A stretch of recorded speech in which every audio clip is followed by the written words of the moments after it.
Hey, gorgeous. All right. I had a nursing school student DM me and say, please explain type 1, type 2, and gestational diabetes to me in a very simple way. Let's go. Let's not make this all textbook. Type 1, essentially insulin-dependent diabetes, usually occurs in younger people.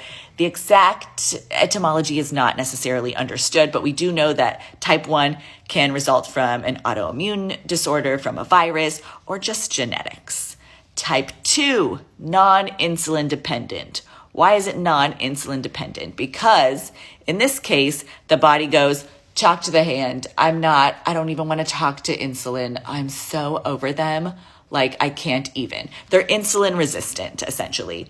It usually occurs in people with a history of diabetes, also some genetic susceptibility in their history, usually occurs later in life. Gestational diabetes, characterized by a glucose intolerance, usually during pregnancy. And that's the main differences. I love you.